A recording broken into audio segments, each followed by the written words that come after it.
Góðan daginn og velkomin í Silfur Egils á þessum blíðviðrisdegi í apríl. Hér verður í þættinum á eftir frægur maður, Alan Dershowitz, lögfræðingur. Hann varði meðal annars O.J. Simpson eða var með í málsvörninni og hefur nú reyndar alveg mikinn áhuga á pólitík og lögfræði. Hann hefur skrifað Ísrael-Palestínu stríði gegn hryðjuverkum og sitthvað fleiri. Hann er prófessor í refsirétti í Harvard-háskóla, fínustu lagadeild heims og var það strax ungum maður 20 og eitthvað ára. Hann var svona séni í lögfræði og hefur verið í kvikmyndi þar sem menn hafa verið að leika hann í kvikmyndum og svona. Þannig þetta er sögufræg persóna. Seinna í þættinum ætlum við aðeins að fjalla myndina hans Al Gore, An Inconvenient Truth, af því að Gore er að koma hingað til landsins, og við fáum Ragnar Önundarson, bankamann og viðskiptafræðing í viðtal. Hann hefur verið að skrifa stórmerkilega greinar efnahagsmál í Morgunblaðið, fyrst greinaflokk árið 2005 þar sem hann spáði mjög nákvæmlega fyrir hvað myndi gerast í fjármálalífi Íslendinga. En við byrjum hérna á vettvangi dagsins. Álfheiði Ingadóttur, þingmanni Vinstri grænna, Þórunni Sveinbjarnardóttur, umhverfisráðherra, Illuga Gunnarssyni, þingmanni og Kristni H. Gunnarssyni, þingmanni. Við skulum byrja á þessum álversmálum.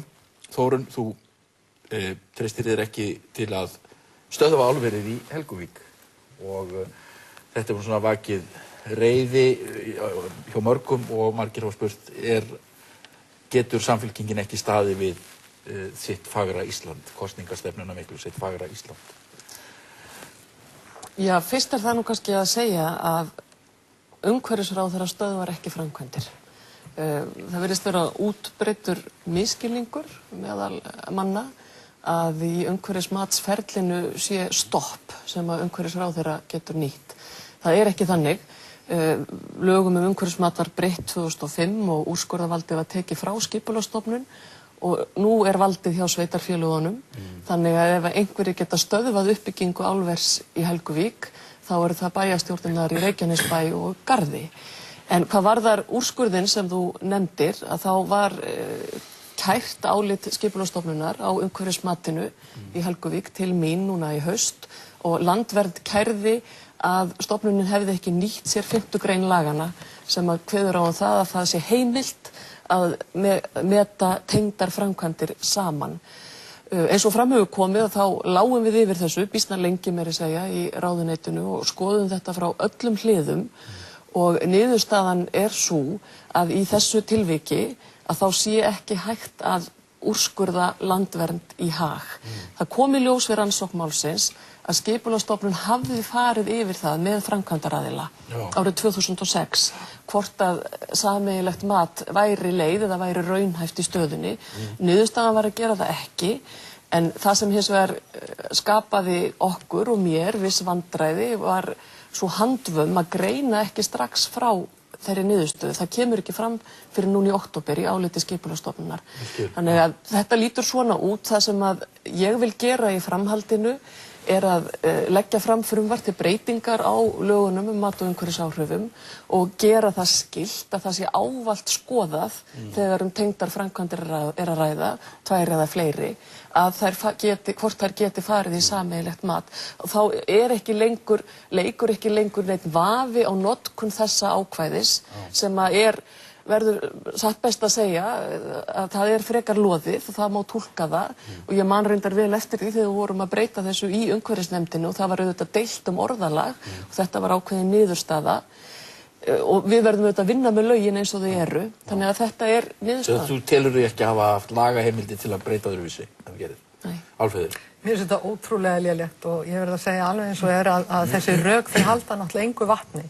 Það er alveg ljóst að það er ráðherra sem hefur úrskurðarvaldið í þessum efnum og ráðherra kýs að taka ekki efnislega afstöðu til málsins, vísar því frá. Og mér finnst það aumt og mér finnst það lélegt og það er verra heldur ég hefði átt vona á frá þeim sem nú skipar þennan ráðherra stól í ríkisstjórn Íslands. Sem situr við hliðina á. Sem situr við hliðina á. En það verður svo gott að vita hvaða valdheimild Álfheiður hefur notað. Já, ég skal bara segja þér það að þér hefði og öðrum nægt að vísa í tilskipun Evrópusambandsins sameiginlegt mat á öllum áhrifum framkvæmda áður heldur en til ákvörðunar þær kemur.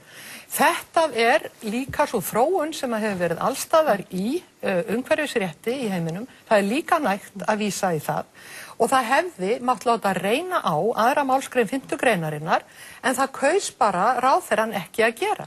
Kaus að úrskurða Norðuráli í hag en ekki náttúrunni í hag og þetta það er bara til vitnis það að það stóriðjustefnan á fullri ferð. Samfylkingin hefur tekið sæti Framsóknarflokksins í brúnni á þeirri siglingu og það er ekkert að breytast. Meira að segja á fundinum á Húsavík í sama dag og þessi makalausi ekki úrskurður kom frá ráðherranum, þá voru þingmenn Samfylkingarinnar að kvarta undan því að það gengi of hægt með álverið á Bakka. Einar Már Sigurðarson fór þar upp í pontu til þess að gráta yfir því. Hann hefur nú alltaf verið álverssinnaður. Já, en sko, hvar er Samfylkingin stödd? Hvar er fagra Ísland? Af hverju er það svo að aðkoma þessa flokks að ríkisstjórn hefur engu breytt í þessum efnum? Ég sagði það fyrir kosningarnar síðast, að það var auðvitað góðra gjalda vert að þessi flokkur snerist almennt í umhverfismálunum sem heild. En ég sagði líka að það að koma í ljós hvort þessi græna málning sem var sett yfir Samfylkinguna í tilefni kosninga væri vaskekta. Hún það ekki, því miður. Þórunn, þetta stór orð. Já, mikil ósköp, mjög stór orð og ég hef nú leitað af því hvar og hvernig, til dæmis Vinstri grænir, hefðu lagt til að breyta lögum eða því umhverfi sem við vinnum í núna. Ég hef ekki séð neinar tillögur á þingi. Við teljum það bara ekki þörf í þessu tilefni. Nei, það er greinilegt. Við höfum séð að lagt fram tillögur breytingar á stjórnarskráni. Til þess að taka inn eins og finnska ákvæðið náttúruna. Ég man ekki eftir að hafa komið til mikil stuðningu frá Samfylkingunni við það þá. Það er einfaldlega rangt hjá þér Álfheiður að því að í stjórnarskrárnefndinni var engin ágreiningur náttúruverndar ákvæði eins og vitað og það var eitt af því sem var næstu því komið alla leið þegar að sú vinna fór öll upp í loft. Hins vegar það þannig að það var tekin afstaða til sameiginlegs mats í ferlinu lögum samkvæmt og það sem líka mikilvægt að hafa í huga í þessu máli að þessi niðurstaða, hún útilokar ekki að aðrar matsskyldar framkvæmdir sem þurfa að fara í mat, lögum samkvæmt, fari í sameiginlegt mat og það mjög mikilvægt að hafa það í huga vegna þess að það auðvitað þannig eins og oft hefur verið bent á að Helguvík er svona framkvæmd sem að byrjar á öfugum enda. Menn byrjaður á álveri þar sem þeir vita ekki hvar þeir ætla að stinga í samband. En það hins vegar Álfheiður verður líka að svara því af því að hún segir að við höfum gert þetta allt öðruvís og við höfum látið reyna á hitt og þetta. Hvar tillögur? Ég var að lesa pistil eftir Svandísi Svavarsdóttur í Fréttablaðinu og þar segir hún já, það leyfisveitingar og það losunarheimildir. Vinstri grænir þá að tala leyfisveitingar sveitarfélagana af því það sveitarfélögin sem veita framkvæmda og byggingarleyfi. Það sveitarfélögin sem ákveða hvar stórið rís á Íslandi. Virkjanaleyfin voru ekki flutt þangað. Nei, virkjanaleyfin voru loftslagsheimildirnar voru heldur ekki fluttar þangað. Og af því ég veit að Álfheiður hefur lesið fagra Ísland mjög vel. Landsnet í eigu ríkisins. Leyfðu mér að klára. Þá það tillaga Samfylkingarinnar og var tillaga okkar í fagra Íslandi að leyfin færu aftur til Alþingis. Hins vegar, eins og Illugi veit, þá fór fagra Ísland ekki í heilu lagi inn í stjórnarsáttmálann og það veit Álfheiður líka. Og það veit alþjóð. Já, en það ekki þannig, en það heldur ekki þá að tala þannig að allt sé svikið og allt hafi brugðist. Við að búa til rammaáætlun ekkert að tala svona náttúrusvæða. Við að leggja til landsskipulagsáætlun sem til dæmis Vinstri grænir leggjast gegn. Það líka stjórntæki í umhverfismálum og Álfheiður veit jafn vel og ég að stjórntækin ekki fyrir hendi eins og þið þyrftu að vera. En einhver ástæða til að bregða fæti fyrir þessar framkvæmdir síðan? Ég meina, ef maður tekur það heilt yfir, þessar framkvæmdir fara í gang og þær munu líklega efnahagslíf þarna á þessu svæði og svoleiðis. Ég meina, eigum við að vera að leita leiða til þess einmitt að bregða fæti fyrir þessar framkvæmdir? Það enginn að leita leiða til að bregða fæti fyrir. Við erum bara að finna skynsamlega lausn. Heimamenn vilja byggja þetta? Já, heimamenn vilja byggja, en heimamenn eru ekkert í vondum málum. Það nóg að gera á Suðurnesjum. Það nóg annað að gera á Suðurnesjum. Það atvinnuuppbygging þar sem á engan sem líka á Íslandi, á gamla svæðinu í Keili og Reykjanesi. Þannig að það ekki þannig að það sé ekkert annað fyrir Suðurnesjamenn að gera en að reisa enn eitt álveri. Það alls ekki þannig. En þannig í prinsipíu ertu á móti því að þetta álver rísi? Ég náttúrulega ekki stóriðju sem hef aldrei verið. Þú ert á móti því að þetta álver rísi? Ég hef aldrei verið með því. Aldrei nokkuð tíma. Með þessum úrskurði að þá tel ég að ráðherra hafi gjaldfellt þetta ákvæði sameiginlegt mat á tengdum framkvæmdum og framkvæmdum sem eru hver annari háðar. Það hefði verið mjög mikilvægt að fá efnislegan úrskurð í þessu dæmi. Það kann vel að vera að skipulagsstofnun hafi klikkað á einhverjum tímafaktor í þessu, en þá á bara að láta á það reyna. Það er ráðherrans að taka slaginn og láta á það reyna. Ef að það hefði þá brotið á Norðuráli, þá hefði þeir væntanlega sótt sinn rétt og einhverja skaðabætur. Og ég segi nú bara so what? Þarna er farið af stað með umhverfismat og með byggingu álvers á þess að nokkuð liggi fyrir hafnaframkvæmdir, á þess að nokkuð liggi fyrir hvaðan orkan á að koma, á þess að nokkuð liggi fyrir hvar eigi að leggja línurnar. Og landvernd, þeir sem að þar eru engir asnar. Þeir vita að úrskurðavaldið er hjá ráðherranum og þeir kalla eftir því að hann komi þarna til skjalana og taki af skarið. Og það er í þeim efnum sem ráðherran brást. Og samfylkingin í heilu lagi, að mínu viti. Það eru allir þessi fyrirvara koma mjög skýrt fram, ég hef gert þessa fyrirvara margoft í þessu ferli, allir þessi fyrirvarar koma skýrt fram í áliti skipulagsstofnunar og þeir liggja fyrir og sveitarfélögunum ber að taka tillit til þeirra þegar að þau taka rökstudda ákvörðun það að veita framkvæmda og byggingarleyfi. Þórunn, sveitarfélagið Reykjanesbær tók ákvörðun áður heldur en umhverfisráðherra kvað upp sem lýsti algjöru frati á þetta og enda lippaðist svo ráðherra niður með þessu. Algjörlega þeirra ábyrgð. En nú til dæmis verið að tala álverið á Bakka við Húsavík, fundur í gær, mikill fagnaður hjá heimamönnum, þeir eru mjög áhugasamir þetta. Það verið að tala forstjóri Alcoa kom þarna og talaði við viljum helst byggja jafnstórt álver og Rauðarál, þannig fyrir norðan. Já, það er eðlilegt því að atvinnumál hafa alltaf verið efst að baugi í íslensku stjórnmálum. Við höfum alltaf valið þá leið að halda uppi fullu atvinnustigi, jafnvel þó að kostaði verðbólgu fremur en að fara á þá leið eins og í Evrópusambandinu þar sem verulegt atvinnuleysi en kannski meiri stöðuleiki. Og áherslan á atvinnumál hefur alltaf verið mjög sterk þegar til kastana kemur. Umhverfismál hafa auðvitað fengið aukinn sess á undanförnum árum og það er ýmsar framkvæmdir sem menn vilja ekki fara í dag sem menn hefðu gert fyrir nokkrum árum. Ég held að það hafi breyst verulega í þá veruna. En ég tek ekki undir þau sjónarmið að það eigi að leggjast gegn álver á Bakka og Húsavík eða álver í Helguvík.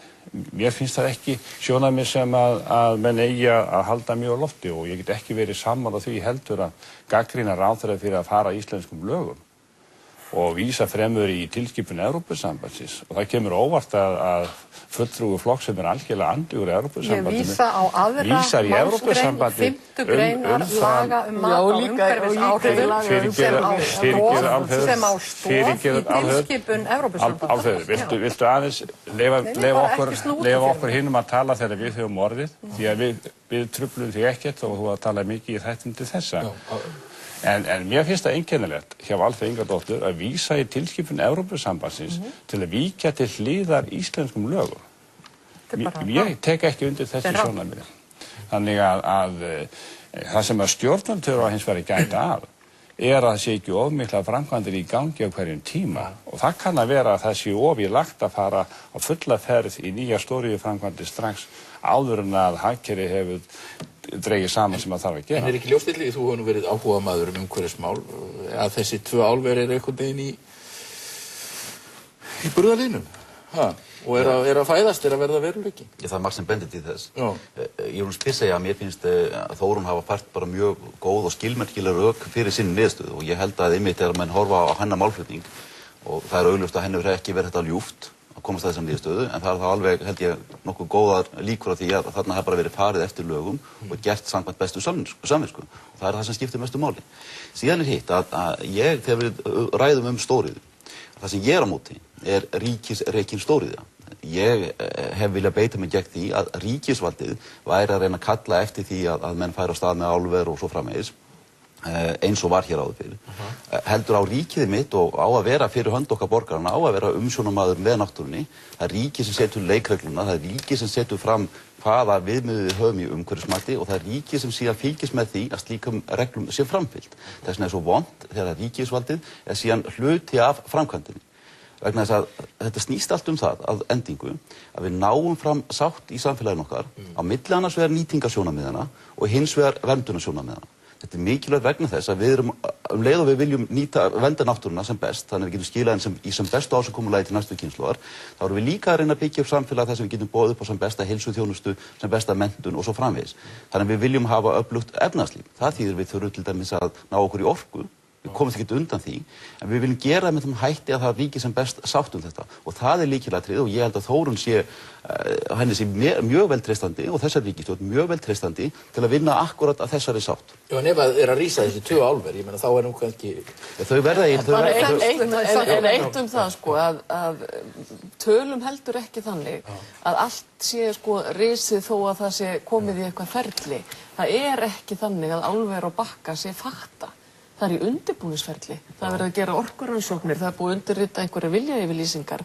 Lenskan hér hefur alltaf verið svo og þess vegna til dæmis halda menn að olíuhreinsunarstöð á Vestfjörðum sé bara handan við hornið, af því það bara leið og nafnið nefnt að þá sé það bara komið. Það ekki þannig, við erum ekki að vinna í þannig umhverfi. Ríkisstjórnin búin að setja 6,6 milljónir í undirbúning að olíuhreinsunarstöð á Vestfjörðum.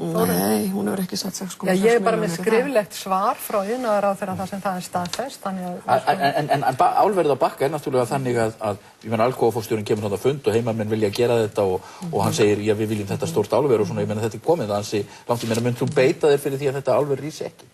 Ég vil bara menn fara að lögum í þessu eins og öðru. En menn að fara að lögum í Helguvík. Og það auðvitað algjörlega, menn að fara að lögum í Helguvík, en það endilega skynsamlegt að byrja á framkvæmd áður nú þú veist hvaðan þú ætlar að fá orkuna og eftir hvaða línum hún eigi að fara. Þetta bara þessi einföldu vinnubragða skynsemis rök sem eiga að gilda þar eins og annars staðar. Og líka gilda á Bakka. En reyndar verið að vinna það verkefni með allt öðrum hætti heldur en Helguvíkumenn hafa kosið að gera. Það verið að vinna það með allt öðrum hætti. Það allavega þar verið að reyna að byrja held ég á réttum enda sem að athuga hvort að þessi einhver orka til staðar sem hægt að nýta í svona framleiðslu. Ekki tala að sé heilmikil orka? Jú, það auðvitað talað það. Þeir voru að tala að þeir hafi borað og fundið meiri orku en þeir héldu. Já, ég meina hún þarf að finnast og hún þarf að þá að vera virkjanleg og það þarf að vera hægt að fjárfesta í því. Það ekki bara nóg að segja, það nóg af orku á Þeistareykjum. Menn þurfa þá að sækja og menn þurfa líka að sýna fram á það. En ef þið sýna fram á þetta, myndu þá samþykkja svona álver? Það ekki undir mér komið að samþykkja álver, Egill. Það undir sveitastjórnarmönnum komið að samþykkja hvaða atvinnustarfsemi í hverju sveitarfélagi. Mér langar að fara út í hana. Það ekki hægt að skiljast við þetta án þess að nefna tvennt, sko. Ég vil nú bara benda á það að þessi íslensku lög umhverfismat, þau eiga sér meðal annars stoð í þessari tilskipun Evrópusambandsins sem ég var að vísa til. Og við vitum það, þingmenn hér, að þessar tilskipanir eru teknar hér í lög og það eðlilegt að til þeirra sé vitnað. Hefur ekkert með afstöðumina til Evrópusambandsins að gera. Það tvennt sem að ekki hægt að hlaupa framhjá í umræðum álver, það annars vegar hversu þenslu hvetjandi þau eru við þær aðstæður sem að nú eru í efnahagslífinu og svo aftur hitt, hvað þessar umræður drepa niður frumkvæði á stöðunum. En það engin þensla í íslensku efnahagslífinu? Engin þensla. Já, býttu nú heldur að það sem við þurfum núna sé innspýtingu upp á 2 álvera. Bara ef maður skoður síðustu hagvísa Seðlabanka Íslands þá allir indikatorar upp á við. Það þensla og uppgangur og það meiri eyðsla og meiri eftirspurn, minna atvinnuleysi. Þannig að húsnæðismarkaðurinn er keyri stopp. Það eina sem aðeins það húsnæðisverð og höfuðborgarsvæðið, það hefur lækkað 0,1%. Þannig að það ekki... Hefur ekki lesið greinarnar eftir fasteignasalana í Mogganum? Þeir eru búin að skrifa greinar hérna alla þessa viku það að þeir selji ekki neitt. Það verður bara að horfa að það út á þeirra hagsmuni sjá þeim. Þeir eru ekki endilega besti mælikvarði. Hagsmunir er náttúrulega það fólki sem það taka yfir höfuð. En við erum að tala... Já, sko, hagsmunir fólksins með þakki yfir höfuð að verðbólgan sé lág.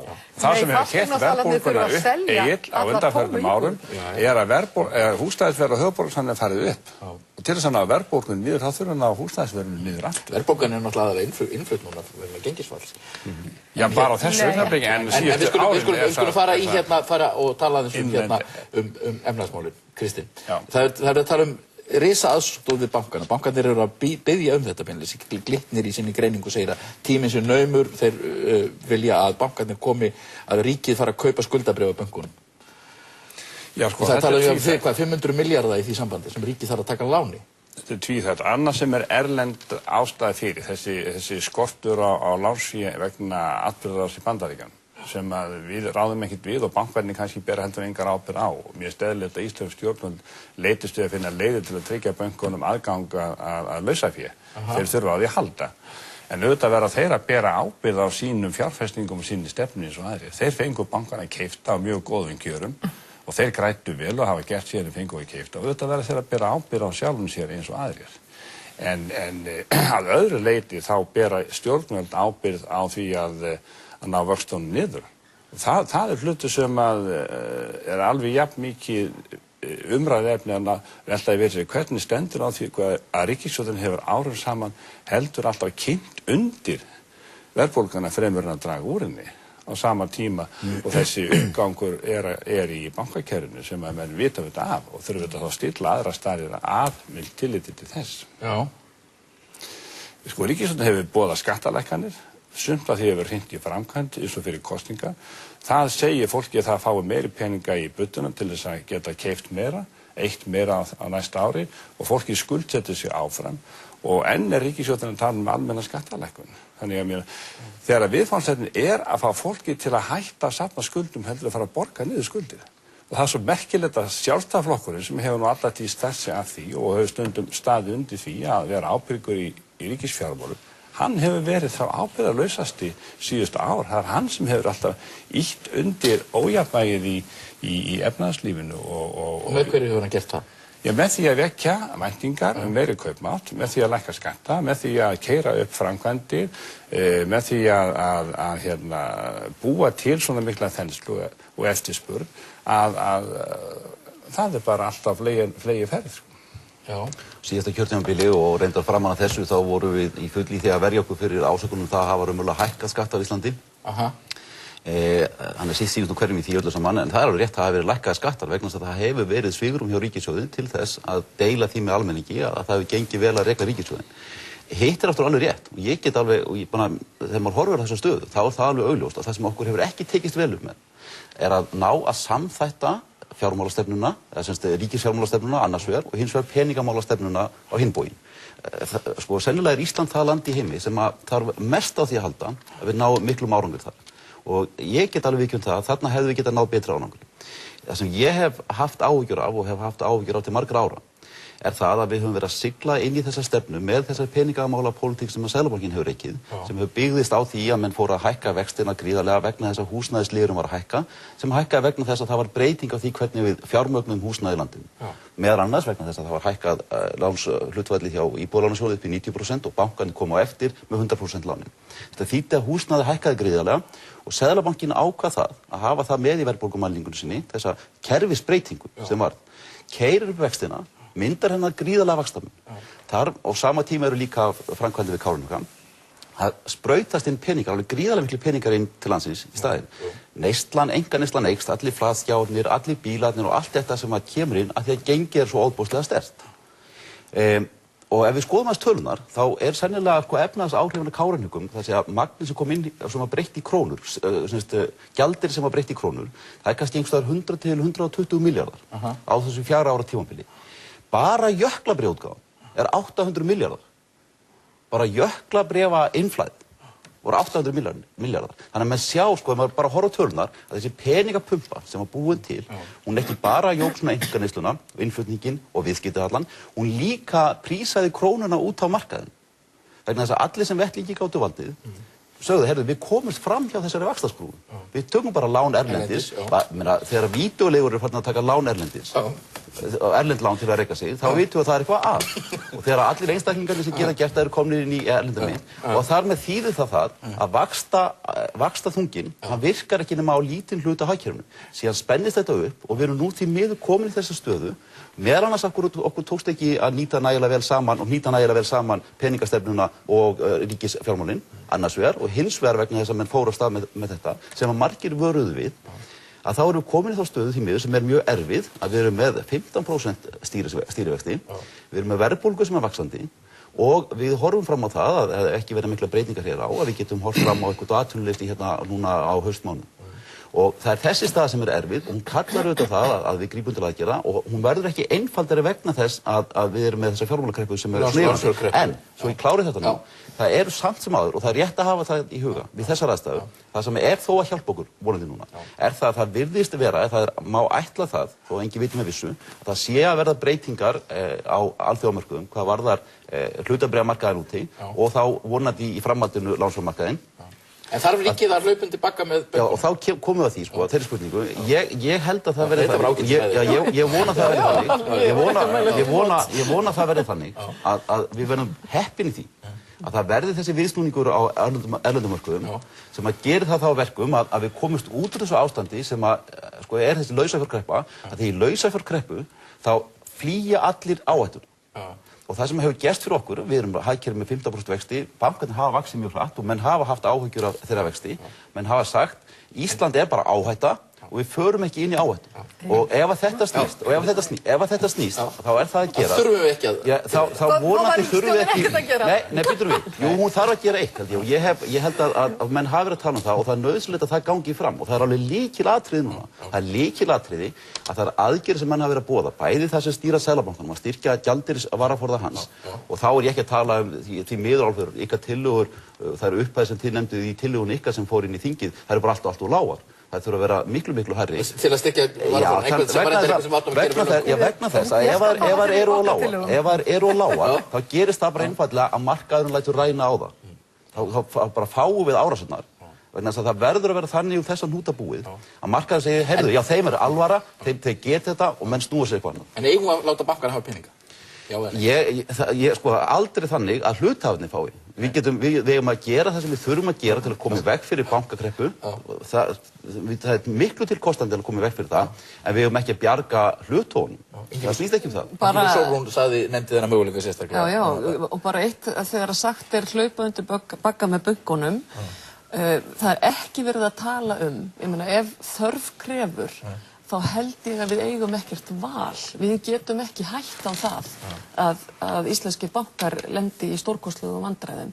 Hins vegar verið að ræða það að það ekki verið að ræða styrki, það engar eingreiðslur hér á ferðinni, heldur að lána fé sem síðan greitt tilbaka á vöxtum vegna þess að banka þetta á að hjálpa þá bönkunum ef þörf krefur til þess að komast út úr ákveðnu vanda. En það ekki verið að tala að flytja til peningana bara sér svona. Bönkunum skortir aðgang að erlendu fé.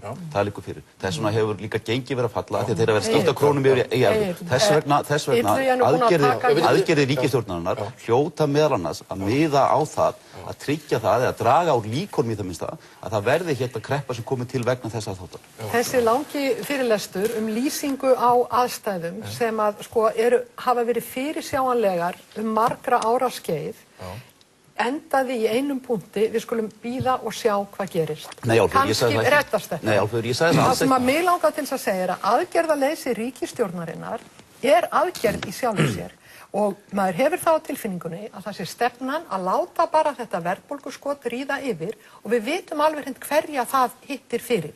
Það hittir fyrir almenningi í landinu eins og bara hefur gerst hér undan það að vísu sem betur fyrir langt síðan en þessi ríkisstjórn hún algjörlega skellt skollaeyrum við öllum viðvörunarmerkjum bæði frá Seðlabankanum, frá OECD og svo leyfir Illugi Gunnarsson sér hér að koma og gera lítið úr tillögum Vinstri grænna sem eini flokkurinn sem hefur komið með tillögur í þessari stöðu efnahagsmála, tillögur meðal annars að styrkja gjaldeyrisvarasjóð Seðlabankans, að fara hér í skuldabréfaútgáfu til þess að efla innlendan sparnað, til þess að draga úr þessari umframeyðslu og mér finnst það ekki sæma fulltrúa ríkisstjórnarinnar í þessu. En það eitt innskot svo eftir. Bara öst út af þessu, Álfur, þú mátt ekki vera svona viðkvæm. Ég var ekki að gera lítið úr tillögum Vinstri grænna. Ég var bara að benda á það að svo upphæð sem við nefndum hvað þarf að setja inn í Seðlabankann til þess að svo aðgerð hafi tilgang. og raunverulega bara veiki ykkur ekki. Já, þú heyrðir það bara á föstudaginn. Þess vegna var ég að segja, Af hverju það er? þessi upphæð sem þar var nefnd, hún var of lág. Og það er líka mjög mikill misskilningur. Hún var sett fram áður heldur en þetta verðbólguskot dreif Það er líka mikill misskilningur. En það er ekki það sem við erum að ræða verðbólguskotið. Við erum að ræða það. Og það sem að hittir síðan það, sem er ránt sem Álfheiður sagði, að ég verði þar skoðunar að það ekki að gera neitt. Langt í frá. Ríkisstjórnin hefur boðað aðgerðir og það skiptir miklu máli að þær gangi eftir og þessu trúorðuvar og það er komið að... Varst þú að tala við norskan þingmann Guðmundi Hegeseter norræna krónu? Já, ég var á fundi við þessum ágæta manni hérna á borðanum með hádegismat. Nei, ég reyndar spurði hann ekki um krónu. Nei, það kom upp svo umræða. Við sátum á sem eftirfundi með hérna ágætum fræðimann sem var að ræða EES og hérna Evrópusambandið og það sem að ég var þar að skjóta upp á þeim fundi var hugmynd sem ég setti fram á iðnþingi sem var það hvort að á grundvelli þess að við erum á innri markaðnum við Íslendingar erum í EES að evran er mynd innri markaðarins og ég bara velti því upp hvað honum fyndist sem fræðimanni það hvort að við ættum ekki þar með á grundvelli þess að rétt á því að taka upp evruna. Honum fannst það mjög áhugaverð hugmynd þessum fræðimanni og hérna sagði það er sko öll rök með þeirri nálgun. Kristinn, þú verði eiga að loka á því. Já, aðeins varandi það sem Illugi nefndi sko jöklabréfin og það er alveg rétt að erlendir sparifjáreigendur hafa verið fjárfestað í þeim af því þeir fá háa vexti frá Íslandi. En það hafa verið íslenskir aðilar sem hafa tekið þessa peninga að láni og tekið þessar að borga þessa háu vexti og það er rannsóknarefni út af fyrir sig að hverjir eru þá í Íslandi sem að geta tekið svona mörg 100 milljarðar láni og borga svona háa vexti. Hvað voru þeir að gera í íslensku efnahagslífi? Og það er þetta sem þarf að stoppa að menn geti tekið svona dýrt lánsfé og rekið sín fyrirtæki eða útgjöld eða hvað sem menn er að gera. Því að þetta er eyðsla umfram efni sem endar alltaf með því að við erum ofurseldir erlendum aðrum og krónan fellur og verðbólgan fer upp. Og verkefnið er að ná niður útgjöldunum og eyða ekki með efni fram og það er sömuleyti það sem er inntækið í tillögum Vinstri grænna og Framsóknarflokksins og fleiri og í meginatriðum eru það skynsamlegar hugmyndir. Ég vil ekki áherslu á það. Fólk þarf að bara hérna svolítið rúluna. Já, bara að draga úr útgjöldunum. Ég hefði gætið að fá að útskýra þessar tillögur okkar. Nei, það er ekki tími til þess. Nei, ég veit það, en það er bara eitt sem að mig langar til að leggja í hér að okkur. Ég ætla bara að spyrja eitt alveg á að lækka bensínið. Nei. Eins og trukkarnir vilja. Nei. Guðrún. Nei, hérna, lækka bensínið. Sigurður. Hérna, það á ekki að lækka bensínið. Bensínu sko, verða bensínu ræðist bara á alþjóða markað. Svara já eða nei. Því er bara spurningin, eigum við að lækka gjöldin? Við höfum verið að lækka gjöldin og þess vegna eru álagið sem að íslensk stjórnvöld eru með á bensín, þeir borið saman með Skandinavíu, lægst. Við höfum tekið undir það að lækka þetta svo litið til þess að draga úr þessari hækkun, vegna þess að það er allt annað að hækka líka. Ok, þú lækka þetta svo litið, hinn vil ég ekki lækka. Egill, ein spurning að lokum. Er lagastoð fyrir því að taka framkvæmdir á Bakka í heildstætt umhverfismat? Ég svaraði nú. Akkur á hann að svara því. Já, það er spurning sem að Það verður það Álfheiður þegar við erum búin að breyta Nú, 5. það er greininni. sem sagt ekki. Þegar við erum búin að breyta 5. greininni. Já, svei. Ok, ég þarf að slíta